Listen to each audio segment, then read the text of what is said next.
What's going on guys? Angelo Carlo Palcho with another vlog. So ngayon yung video ng bike check na tong Atomic Sniper ko na RB. At kung mapapansin nyo, di ako nagpalit ng damit kasi magkasunod ko lang sinot kasi ganun ako katabad mag video. So yung guys, 2021 na pala. So yun, bike check na natin to. Let's go.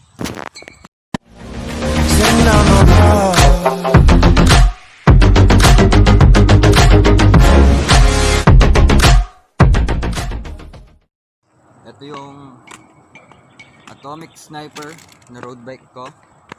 Makikita nyo sobrang gaan niya kumpara dun sa Foxer FT301 na MTB ko. So ayun guys, start na natin yung bike check. Tara. Atomic Sniper na road bike ko. So second hand ko lang siyang binili sa Facebook. So ang frame na to full alloy. Alloy na to, alloy na rin to. Tsaka yung forks alloy. So group set na to Shimano Claris R2400 or yung lumang Claris kasi nakalabas pa to, makikita nyo. So ayan, STI, FD and RD ay Claris. Tapos ito naman kanyang crankset ay yung lumang Tiagra. Nabura lang yung sulat dito kasi luma na yung bike din, pero bago lang siya sa akin kasi second hand. So nandito guys, makikita nyo pa yung ito nyo ba guys, kita ko din makita eh. Ayan, may Tiagra pa na nakasulat dyan, nabura na ata. Ayun guys, dito pala Tiagra. Ayun, so ayun guys. So ang cockpit set naman na to ay Aero style. Aero yung segment nitong drop bar. Standard ay oversize yung ano niya, clamping. Hindi ko alam kung compact or hindi, pero medyo malapad siya eh. So sa tingin ko hindi siya. So ito naman mountain peak stem, naka negative. So kung makikita nyo, slammed siya sa harap kasi mas gusto ko yung mababa sa harapan at saka mataas sa likod. So yung bar tip nito ordinary lang, kasama na ng bike. Wala man ako palitan. Kita nyo to, bar fly, ordinary bar fly lang.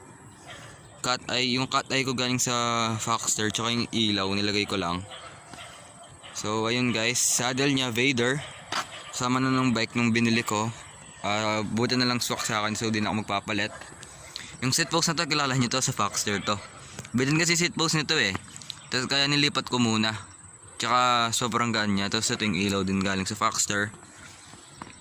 Seat clamp niya pinalitan ni mama kasi gusto niya daw nagagamit niya yung bike. Kasi yung ano na to, seat clamp nito dati bolt type pa, yung inaalin. So ayan, Atomic. So shoutout sa idol ko si Jer Victor. Nanalo ako ng ano niya, bib set niya. So yung wheel set naman nga pala na to ay Aoric, kaso lang tread type pa yung hubs niya. So ayan guys, kita nyo tread type pa siya, pero goods na rin yan, Aoric. Pang climbing yung geometry na to, pero pwede rin siya maging aero bike. Pedals Lucchio 2 Max yung ata yung tawag dito, nakalimutan ko. Ayan siya. So nabili ko to sa second hand sa Facebook. Kasama niya yung ano niya, bala niya dito sa Click Shoes. Cut eye yung tatak ng battle gauge na to, kasama nung sa bike. Tapos ito yung bote ko galing sa Foxter. So brake calipers nga pala na to, Winzip.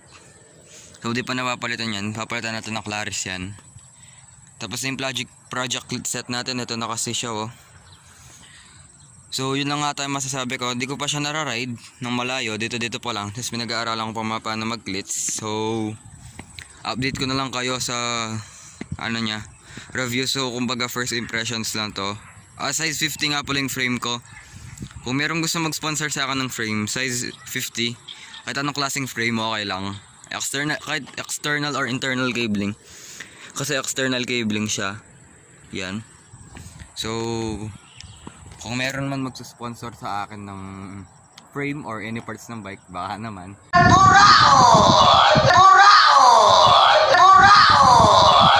So yun guys, thank you. See you sa next vlog ko. Peace!